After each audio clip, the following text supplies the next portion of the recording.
que eles vão poder alçar voos mais altos puxando o saco dos bolsonaristas, eles começam a criar problemas internos até que uma hora se torna inevitável e eles fazem uma ruptura. É um padrão, todos foram isso, absolutamente todos. Então não dá nem para eu falar um caso, porque se você olhar direitinho, os casos são iguais.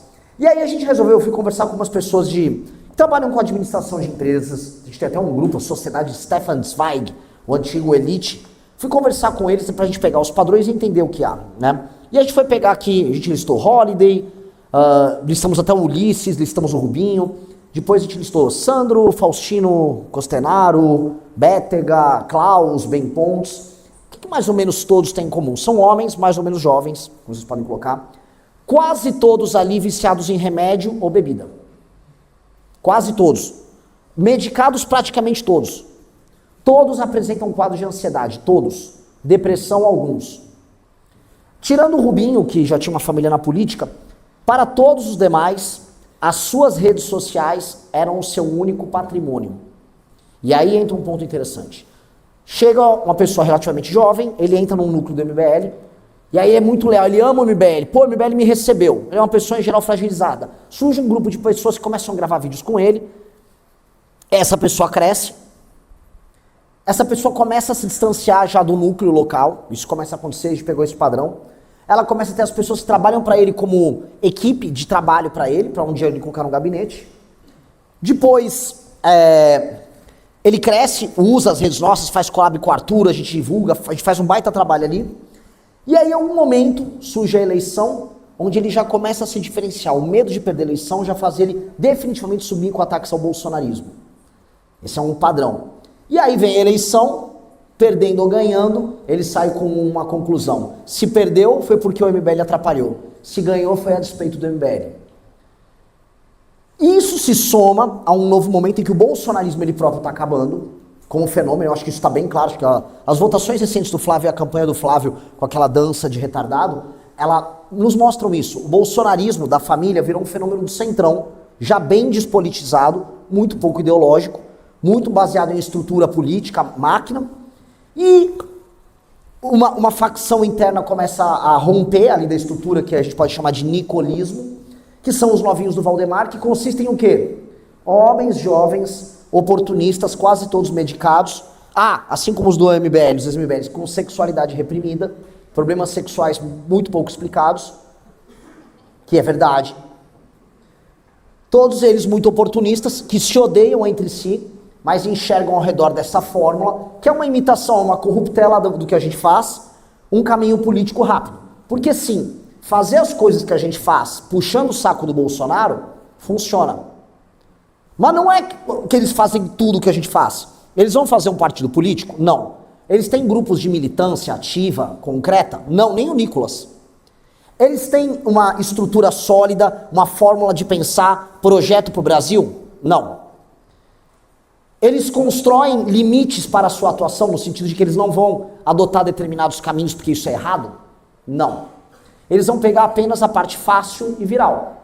Puxa o saco do Bolsonaro, pega todas as formas possíveis do Arthur, faz uma versão diluída do Arthur, grava vídeo, xinga muito o PT, fica altamente popular, e os números falam por si só. Para aquilo que eles querem, funciona muito. Então, quando a gente identificou, fazendo a gente olhou, agora a gente tem um espaço amostral grande, né, com a saída de vários, e falou, pô, tem um padrão, o padrão está muito nítido. Se a gente olha direito, todos os que saíram se parecem muito menos conosco e muito mais com a turma dos novinhos do Valdemar. Eles são iguais aos novinhos do Valdemar. Qual a diferença do Guilherme Kilter pro Ben Pontes? Não tem muita diferença. Então, errado estávamos nós. Quem errou fomos nós. Nós erramos, a nacional do MBL errou. Houve os erros da primeira geração, Holiday, o Rubinho. Lembrando que o Rubinho foi expulso, não é nem que ele saiu.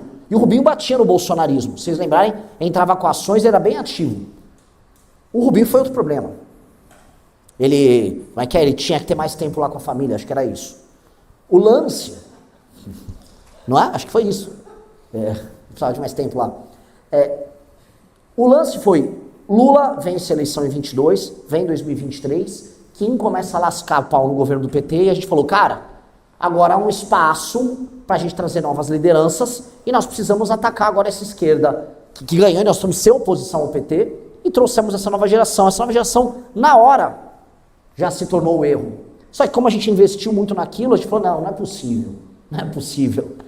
Só que os sinais estavam todos lá. Então, um novo marco precisa ser feito para a formação de novas lideranças.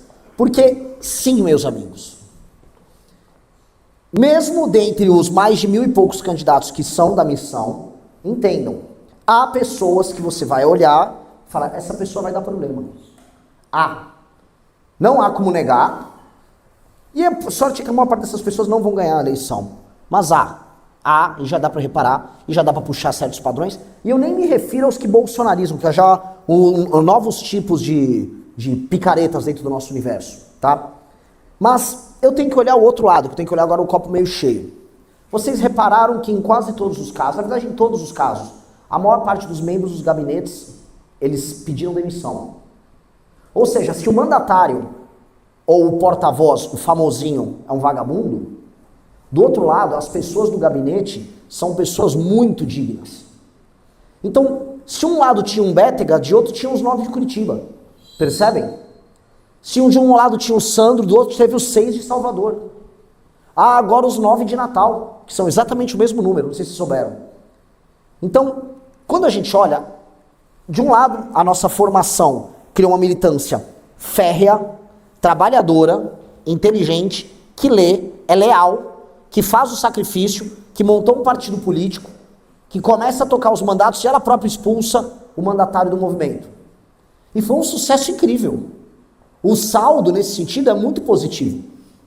Porque essas pessoas somos nós. Perder um dos 9 de Curitiba seria um problema de verdade, porque significa que a essência do movimento morreu. Agora, perder o João Bétega, não se perde o que nunca foi seu. Quando a gente olha, essas pessoas nunca foram nossas. As pessoas nunca foram nossas. Então, houve uma falha na identificação, na formação dos líderes e porta-vozes. Mas, assim, definitivamente, a formação dos quadros que compõem o movimento e o partido deu muito certo. E eu só estou subindo nas pesquisas por conta disso. Porque mais do que, o Renan foi bem nessa sabatina, foi bem nisso aqui, tá rodando de carro, tá trabalhando. Tô trabalhando muito. Tô até com o terçol, porque acho que caiu minha resistência. Estou meio grog. Mas, muito mais do que isso, é que tem uma legião de pessoas ao redor do Brasil divulgando muito e divulgando de maneira organizada. Não a cidade que eu vá, que os eventos não estão muito bem montados, que eles não conseguem arrumar rádios para mim. Do Paraná a Pernambuco, do Rio Grande do Norte ao Ceará. Eu vou pro Maranhão e vai ter gente no Maranhão. A Amanda estava no Acre, encontrou gente no Acre. Eu ia fazer, encontrou dinossauros, mas olha, encontrou seres humanos mesmo. Inteligentes, funcionais. Pois é, vai ter evento. Amapá vai ter evento. Nós vamos ter chapa em todos esses estados. E o perfil que a gente vem encontrando não são desses picaretas. Pelo contrário, são de pessoas como os 9 de Curitiba. Então, esses somos nós. E esse exército só está aumentando. E eu pergunto novamente, vamos falar do saldo. Essas pessoas que às vezes são anônimas, estão nos colocando no jogo político e no debate político nacional e já me colocaram em terceiro nas pesquisas. E eu só estou em trajetória de subida. Eu sou mais desconhecido. Eu não tenho um centavo da grana dos meus adversários diretos. Eu estou ultrapassando e vou deixar para trás. Mas eu tenho um patrimônio que eles não têm, que é ter uma equipe incrível. Então, quando a gente olha o copo meio cheio, que é o outro lado, dane-se a existência de João Bétega, todos esses nomes, eles não são nada. Tanto que eles saem do MBL, alguns podem até ganhar seguidores, mas não há mandato, não há relevância política, não há matéria na imprensa sobre eles. Eles desaparecem, eles viram essa sombra, esses personagens engraçados. Vocês já viram alguma matéria sobre o Farrur? Ele tem voto lá, mas qual a função histórica de um Farrur? Não tem muito. E eu até achei ele engraçado, é um sujeito, gente boa, mas não tem muita função. Essas outras pessoas também. E mais, como elas se odeiam mutuamente, elas estão montando umas pessoas que só vivem a parte boa, que é viver o verão, sabe, passar uma férias com seus amigos. É muito legal quando você junta 20 amigos e vai pra praia, no verão, tá todo mundo sem problema, você tem 19 anos de idade, é muito engraçado. O problema é quando passa as férias e você é obrigado a lidar com os problemas de cada um.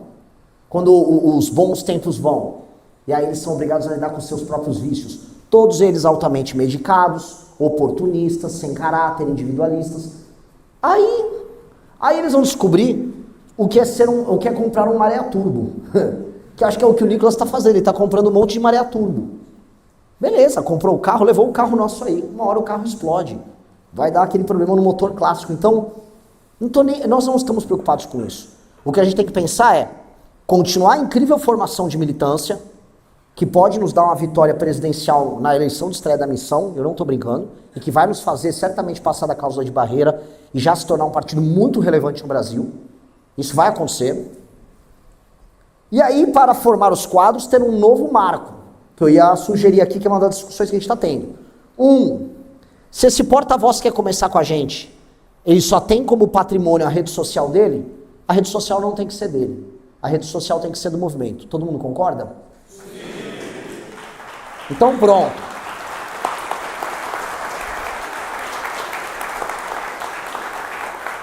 Qualquer novo porta-voz que for entrar, a rede social pertence ao movimento. Por contrato, rede social do movimento toda. Tá? 2, ele tem que divulgar metade dos conteúdos dele sendo divulgando conteúdos oficiais da missão, de lideranças nossas, de pautas nossas e pautas do seu município, do seu estado.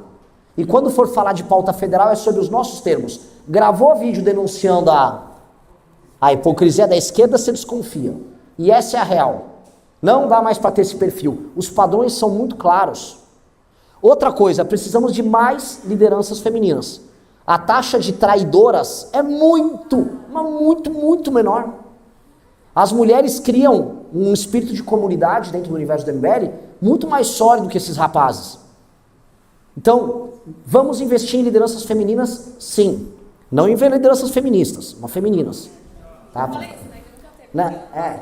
Alguém falou mulheres na política. Não é isso. Não gosto de mulheres na política no sentido de aquele slogan vazio, tipo, viva as mulheres na política. Não. Eu quero as lideranças que são mulheres do MBL, brabas, defendendo a nossa agenda. Elas criam um espírito de comunidade dentro do MBL claríssimo. Nítido. Oi? O maldito Rodney, na nossa galera, vai ficar com um taxa de 100% de aproveitamento nas festas também. Por quê? Se não fosse ele, a gente ia estar com uma taxa de 5%. É verdade. É verdade. Não, calma. Tem o Sandro. Ah, o Sandro.